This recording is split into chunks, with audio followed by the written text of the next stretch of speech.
ఓం శ్రీమాత్రే నమః. ఈరోజు భగవద్గీతలోని షోడదశోధ్యాయంలోని 7, 8, 9 శ్లోకాల భావములు తెలుసుకుందాము. మొట్టమొదటగా 7వ శ్లోకం. ప్రవృత్తించ నివృత్తించ జనాననా విదురాసురః న శౌచం నాపి చాచారో న సత్యం తేషు విద్యతే. దీని యొక్క భావము: అసురీ గుణములు గలవారు చేయవలసినదేదియో చేయరానిదేదియో ఎరగకుందురు. శుచిత్వము గాని సదాచారము గాని సత్యము గాని వారి యందు గోచరింపదు. ప్రతి నాగరిక మానవ సమాజమునందు ఆది నుండి అనుసరించబడడు కొన్ని శాస్త్రనియమ నిబంధనలు ఉండును. మిక్కిలి నాగరికులని ప్రసిద్ధి పొందినట్టి ఆర్యులు వైదిక నాగరికతను అనుసరించిరి. వైదిక గ్రంథములందు చెప్పబడిన విధులను అనుసరింపని వారే అసుర స్వభావులుగా పరిగణింపబడుదురు.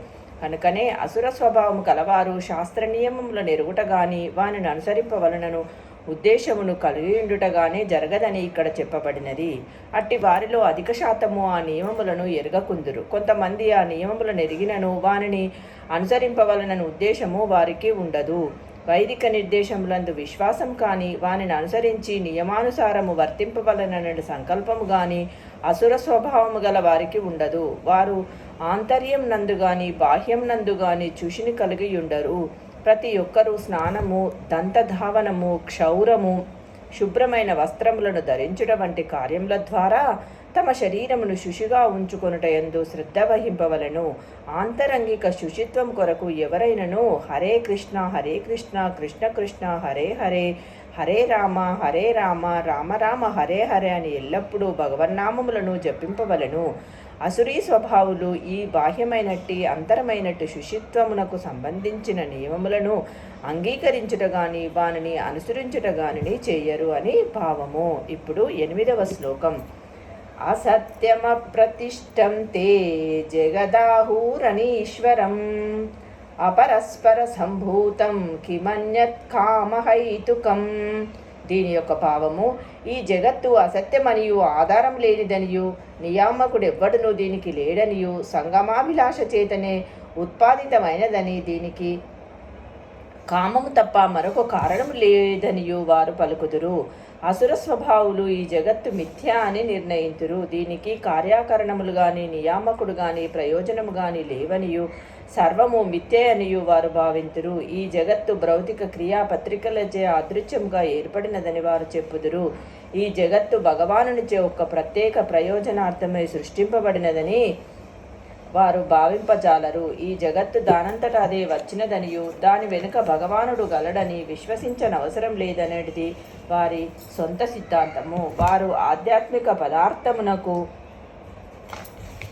మరియు భౌతిక పదార్థమునకు నడమగల భేదమును గుర్తింపజాలరు. అట్లే వారు పరమాత్మను కూడా అంగీకరింపరు. వారి ఉద్దేశమున సర్వము భౌతికమే, ప్రపంచమంతయు అజ్ఞానపూరితమైనదనియు సర్వము శూన్యమేననియు మరియు వ్యక్తమగు దానికంతటిని మన అజ్ఞానపు దృష్టియే కారణమనియు వారు భావింతురు. వాస్తవమునకు అస్తిత్వం లేని వాటిని ఎన్నింటినో మనం స్వప్నం నందు కల్పించుకున్నట్లుగా వైవిధ్య వ్యక్తీకరణమంతయు అజ్ఞాన ప్రదర్శనయని వారు నిశ్చయముగా పలుకుదురు. కానీ మేల్కొనినంతనే అది అంతయు స్వప్నమేనని మనము గుర్తింతుము. కానీ వాస్తవమునకు అసుర స్వభావులు జీవితమును స్వప్నమని భావించినను ఈ స్వప్నమును అనుభవించుటలో అతి ప్రవీణులయుందురు. కనుక జ్ఞానమును సంపాదించుటకు బదులు వారు తమ స్వప్నలోకములందే మరింతగా బంధింపబడుచుందురు. స్త్రీ పురుష సంగమమునకు ఫలితముగా శిశువు జన్మించినట్లే ఈ జగత్తు కూడా ఎట్టి ఆత్మ లేకుండగానే ఏర్పడుచున్నదని వారు చెప్పుదురు. భౌతిక పదార్థముల కలయిక చేతనే జీవులు సృష్టింపబడుచున్నారనియు మరియు ఇక్కడ ఆత్మయనడి ప్రశ్నయే ఉదయించిననియు వారు భావింతురు అని భావము. ఇప్పుడు 9వ శ్లోకం. ఏతాం దృష్టిమవష్టభ్యా నష్టాత్మానోల్పబుద్ధయః ప్రభవంత్యుగ్ర కర్మాణః క్షయాయ జగతో హితాః. దీని యొక్క భావములు: నష్టాత్ములను అల్పబుద్ధునులాగు అసుర స్వభావము కలవారు ఇట్టి అభిప్రాయములనే అనుసరించుచు అహిత్వములను జగద్వినాశకరములను అగు ఉగ్రకర్మలలో నియుక్తులగుదురు. అసుర స్వభావము కలవారు ప్రపంచ వినాశనమునకు దారిచూపు కర్మలయందే నెలకొనియుందురు.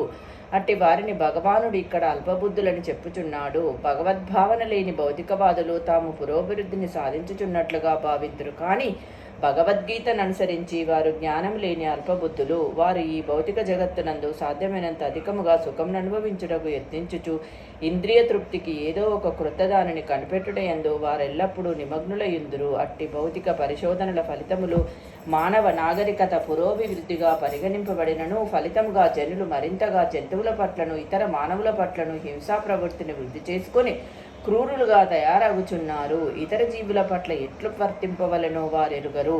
అట్టి అసురజనుల యందు జంతుహింస మిక్కిలి దృఢముగా నుండును. వారు చివరికి తమ పరిశోధనల ద్వారా సర్వులకు వినాశనమును కలిగించు దేనినో సృష్టించుటకు గాని లేదా కనుగొనుటకు గాని యత్నింతురు. కనుకనే వారు ప్రపంచమునకు శత్రువులుగా పరిగణింపబడుదురు అని భావము. జై శ్రీకృష్ణ అండి. రేపటి వీడియోలో మరికొన్ని శ్లోకములతో మళ్ళీ కలుస్తాం.